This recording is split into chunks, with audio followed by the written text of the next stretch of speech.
പഹൽഗാമിൽ ഭീകരാക്രമണം നടന്ന സാഹചര്യത്തിൽ വലിയ ഒരു വമ്പൻ അപ്ഡേറ്റ് ഇപ്പോൾ പ്രതിരോധ മന്ത്രാലയത്തിന്റെ കീഴിൽ നിന്നും നമുക്ക് ലഭിക്കുകയാണ്. ഇന്ത്യ ഹൈപ്പർസോണിക് മിസൈൽ പരീക്ഷണം നടത്തിയിരിക്കുകയാണെന്ന റിപ്പോർട്ടാണ്. വിജയകരമായിട്ട് അത് പരീക്ഷിച്ചു എന്ന റിപ്പോർട്ടുകളാണ് ഇപ്പോൾ പുറത്തു വരുന്നത്. പഹൽഗാമിൽ പാകിസ്ഥാൻ പ്രേരിത ഭീകരാക്രമണത്തിന് ശേഷം ഇന്ത്യയിൽ വലിയൊരു തീപിടുത്തം പോലുള്ള ഒരു സാഹചര്യം ഇപ്പോൾ നിലനിൽക്കുന്നുണ്ട്. ആളുകൾ പാകിസ്ഥാനെ അപലപിക്കുന്നു. ഇത്തരം ഒരു പരിതസ്ഥിതിയിൽ ഇന്ത്യയുടെ സൈനിക ശക്തി പല മടങ്ങ് വർദ്ധിപ്പിക്കേണ്ട സാഹചര്യം നിലവിലുണ്ട്.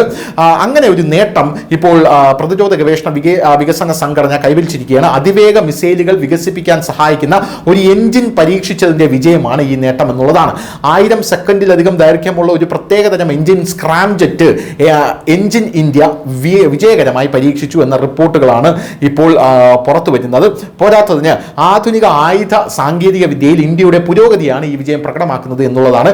ഏപ്രിൽ 25 നേടിയ ഈ നേട്ടം DRDOയുടെ ഹൈദരാബാദ് ആസ്ഥാനമായിട്ടുള്ള laboratory defence research and development laboratory, വിവിധ കമ്പനികൾ, കോളേജുകൾ എന്നിവയുടെ സഹകരണത്തിന്റെ ഫലമാണ് എന്ന റിപ്പോർട്ടുകൾ ഇപ്പോൾ പുറത്തു വരുന്നു.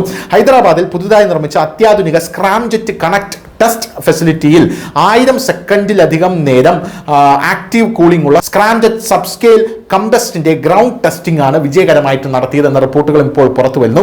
ഈ സ്ക്രാംജെറ്റ് എഞ്ചിൻ മിസൈൽ എന്ന് പറയുന്നത് എന്താണ് എന്നുള്ളൊരു ചോദ്യമുണ്ട്. ശബ്ദത്തിന്റെ 5 ഇരട്ടി വേഗതയിൽ, അതായത് മണിക്കൂറിൽ 6100 കിലോമീറ്റർ വേഗതയിൽ ദീർഘദൂരം പറക്കാൻ കഴിയുന്ന ആയുധങ്ങളാണ് ഹൈപ്പർസോണിക് ക്രൂയിസ് മിസൈലുകൾ. വായുവിലെ ഓക്സിജൻ ഉപയോഗിച്ച് പ്രവർത്തിക്കുന്ന പ്രത്യേക എഞ്ചിനുകളാണ് ഈ മിസൈലുകൾക്ക് കരുത്ത് പകരുന്നത്. ഈ വിജയത്തോടെ ആക്റ്റീവ് കൂൾഡ് സ്ക്രാംജെറ്റ് ടെക്നോളജി ഉപയോഗിച്ചുള്ള ഹൈപ്പർസോണിക് മിസൈലുകളുടെ മേഖലയിലേക്ക് ഇന്ത്യ പ്രവേശിച്ചു.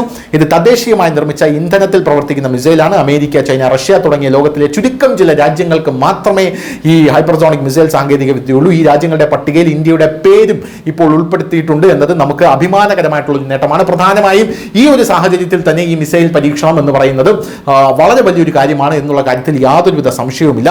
ഇന്ത്യ ഒരു വമ്പൻ ചുവടുവയ്പ്പാണ് ഇതിൽ നടത്തിയിരിക്കുന്നത് എന്നുള്ള കാര്യത്തിലും യാതൊരുവിധ തർക്കവുമില്ല. News India Malayalam.